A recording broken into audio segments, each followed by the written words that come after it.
Olá, humanos, cá estamos nós em uma nova forma, uma nova oportunidade, mais uma vez fazendo parte desse projeto no Spotify para pregar o Evangelho. Então é uma nova possibilidade, graças a Deus por isso, porque além de WhatsApp, agora principalmente estamos migrando, transitando o nosso veículo de comunicação para que fique mais prático, mais simples e também gerando maior alcance, obviamente, para que mais pessoas possam estar escutando essas palavras. Então, o nosso texto base estará lá em Mateus capítulo 6, nós vamos estar observando do versículo 19 e vamos estar até o versículo 26, entretanto, tendo a possibilidade, estaremos ali meditando, também dando uma pessoa um pouco mais ousada e avançando se necessário.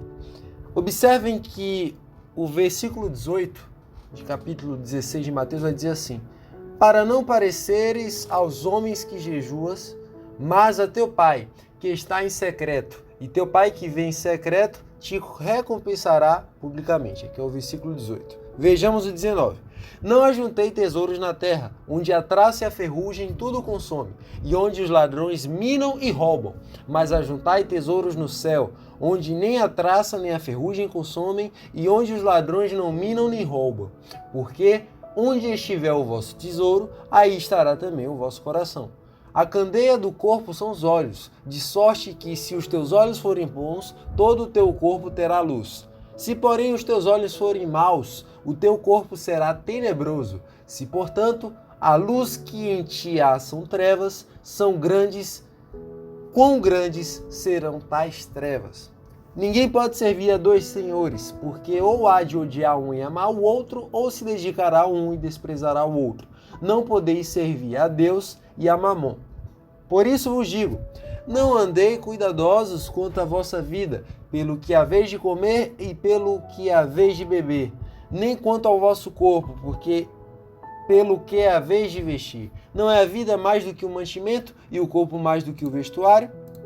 Olhai para as aves do céu, que nem semeiam, nem cegam, nem ajuntam em celeiros, e vosso Pai Celestial as alimenta.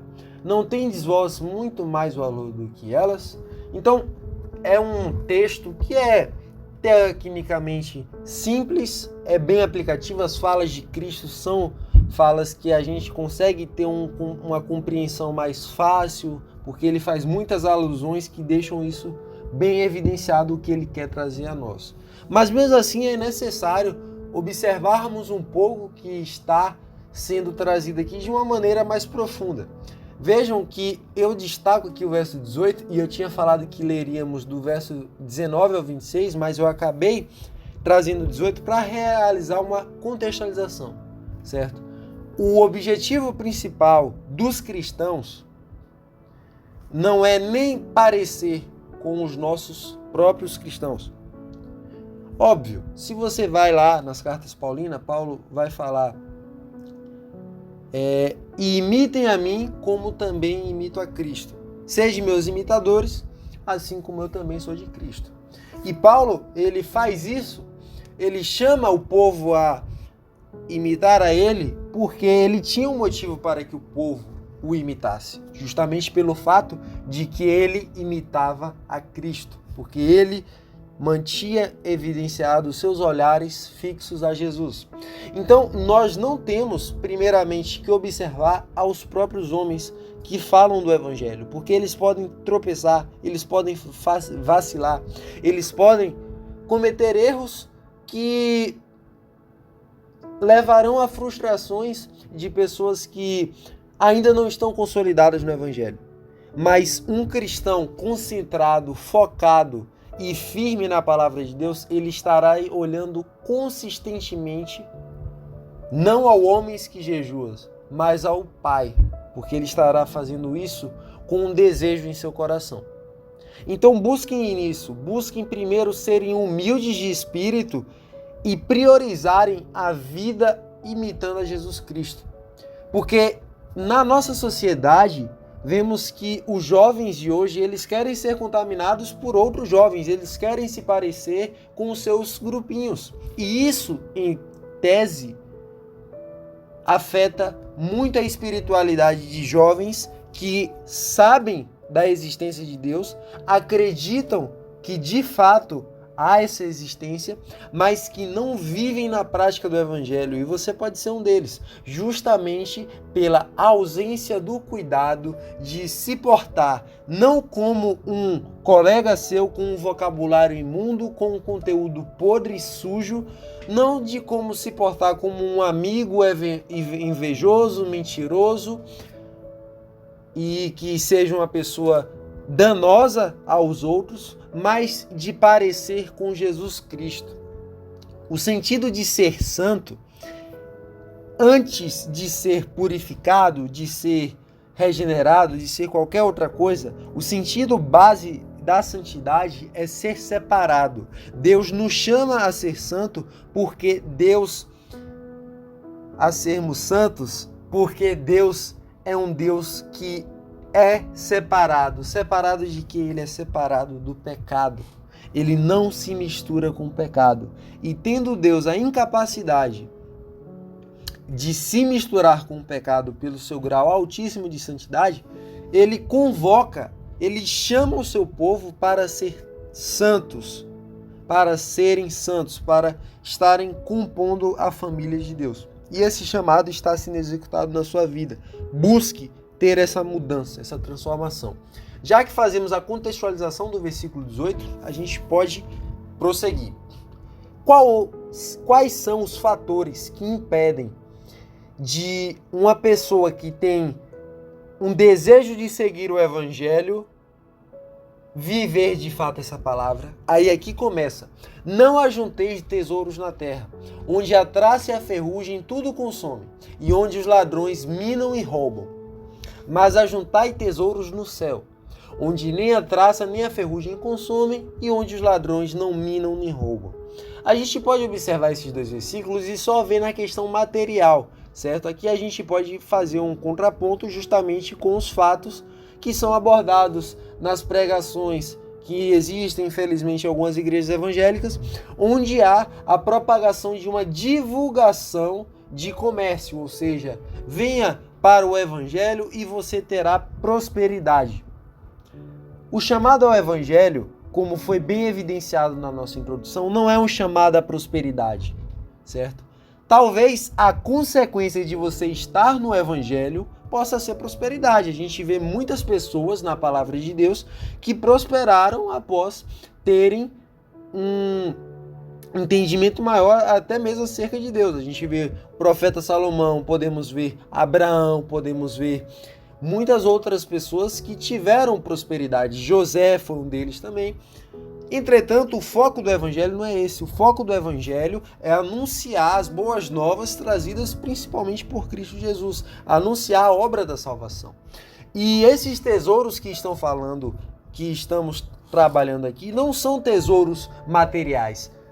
Também são tesouros materiais, mas não são somente tesouros materiais. Nós estamos falando aqui da vaidade que habita no coração do homem. A vaidade tem sido um grande tesouro. As redes sociais têm crescido muito com o aumento da vaidade. Os relacionamentos têm sido vaidosos, as amizades têm sido vaidosas. O orgulho humano tem preenchido o coração das pessoas e tem feito com que tivéssemos relacionamentos cada vez mais superficiais, cada vez mais secos e cada vez menos profundos, cada vez menos temos tido amigos que de fato são amigos, relacionamentos afetivos de caráter de namoros que de fato os namorados têm um bom vínculo, os casamentos possuem um bom vínculo. Por quê? Justamente pela existência da vaidade. A vaidade é um fator que faz com que um homem se afaste de Deus, certo? Nós podemos evidenciar isso principalmente na mocidade. Muitos jovens não querem saber de Deus durante essa fase justamente pelo fato de que eles querem, abre aspas, curtir a vida. E exatamente por isso eles preferem estar continuando em suas vaidades, em seus prazeres, nas vontades de sua carne, não conseguem nem equilibrar os seus próprios desejos, não conseguem ter autocontrole suficiente para se privar de coisas que trarão danos no futuro. Seja no futuro aqui nesta terra, seja no futuro ao encontro do nosso Senhor Jesus Cristo. A ingratidão também tem sido um tesouro veiculado no coração do homem. A ingratidão que tem feito com que muitos cristãos, quando precisavam de Deus, estavam em oração e leitura da palavra. E após conseguirem o que tanto buscavam, se afastaram do Evangelho. Ou pediram a Deus para estar em uma posição, em uma escola, em uma faculdade, em um emprego, e depois foi essa mesma escola, essa mesma faculdade, este mesmo emprego que os impossibilitaram de estar no Evangelho de Jesus Cristo. Os homens têm sido egocêntricos. Onde estiver o vosso tesouro, aí estará também o vosso coração. Se eu pudesse fazer um questionamento para você, sendo bem sincero, qual tem sido a sua maior prioridade no momento? E até os que vão estar respondendo estudar para vestibular. Será que até esse estudo para vestibular tem sido centrado no Evangelho de Jesus Cristo? Quantos aqui me responderam essa pergunta com relação à palavra de Deus? Eu quero ser mais santo, eu quero buscar mais a Deus, eu quero ter um encontro com Cristo Jesus, eu quero ser mais consistente na minha vida espiritual. Agora, quantos aqui não devem ter pensado em relacionamentos, em profissões, em empregos? Tudo isso porque os nossos olhos, que é o que vai ser dito do versículo 22 em sequência, têm observado mais a imediatice. Estou até criando palavra. Os nossos olhos têm sido mais ansiosos, têm se acomodado muito em querer o mais rápido possível. E você desejar ser mais santo, você desejar ter uma vida com propósito, é algo que vai demandar tempo, energia, vai fazer você perder. Eu não vou falar amizades. Amizades que te afastam do Evangelho não são amizades. Vai fazer você perder colegas, vai fazer você perder status e até reconhecimento social. Entretanto, onde estiver o nosso tesouro, aí também estará o vosso coração. Se os nossos olhos estão mirando em propósitos cristãos, em vida no Evangelho, se eu quero estudar para que eu possa ter a oportunidade de evangelizar mais pessoas na profissão que o objetivo ter. Se eu quero estudar para dar uma situação de estabilidade melhor à minha família e assim glorificar a Deus através disso, aí o meu coração será preenchido.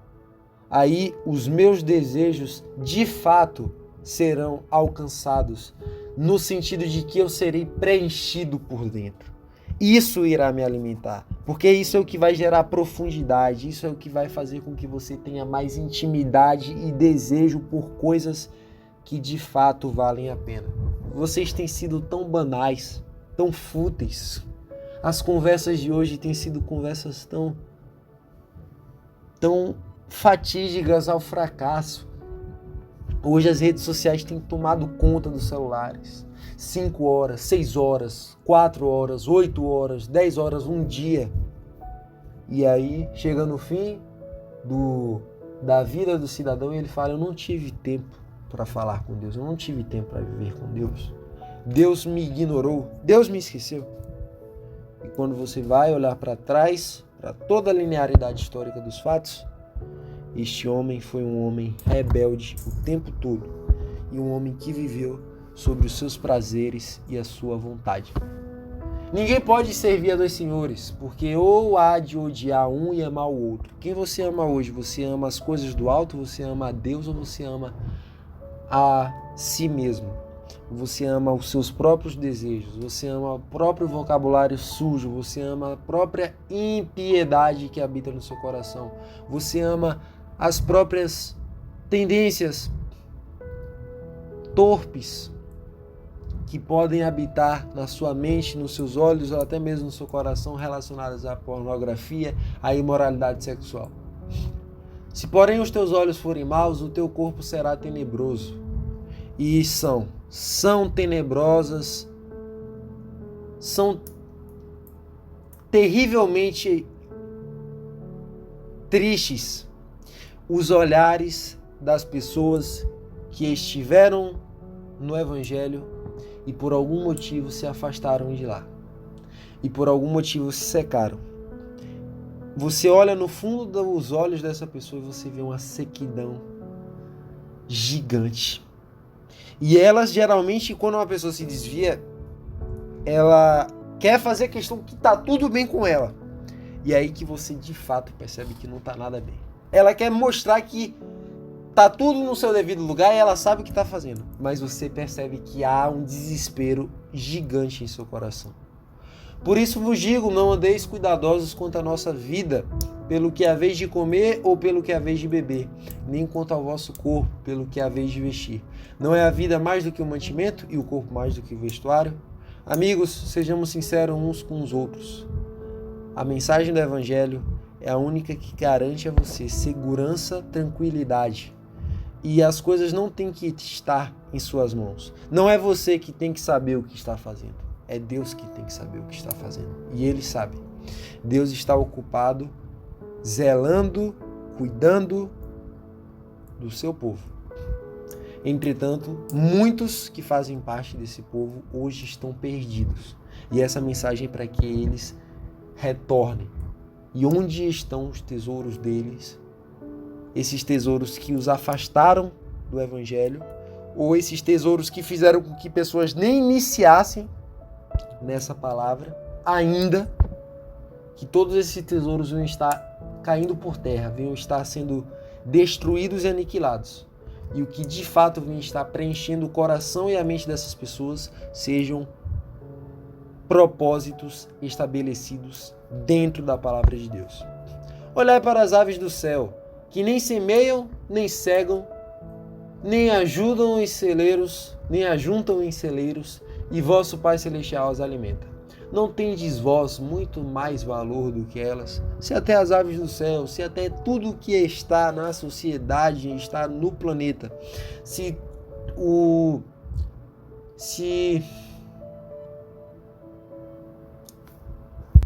os céus manifestam a glória de Deus e o firmamento anuncia a obra das suas mãos, tudo está fundamentado na palavra do Evangelho de Jesus Cristo e sob o controle dele, imagina você, criatura de Deus.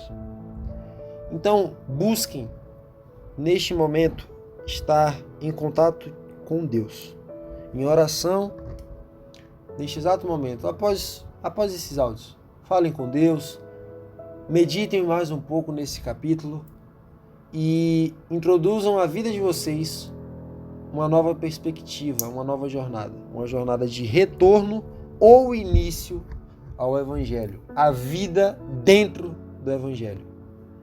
Porque Jesus está voltando. É inegável que Jesus está voltando. E decisões grandes são tomadas por pessoas que entendem a extrema necessidade que elas têm, não de si mesmas nem dos outros, mas de unicamente e exclusivamente a Deus. Pessoas que entendem que elas dependem de Deus. Vocês não podem estar servindo a Deus e servindo ao mundo, aos seus amiguinhos do mundo, às suas musiquinhas do mundo, aos seus relacionamentozinhos do mundo, aos seus filmes, séries, vocabulários mundanos, sujos e totalmente porcos. De fato, quem tem propósitos estabelecidos, quem possui maturidade necessária, entende que servir a Deus possui muito mais valor, razão e sentido do que ter uma vida dentro deste mundo perdido, sujo, rebelde e ímpio. Deus abençoe a todos e até uma outra oportunidade.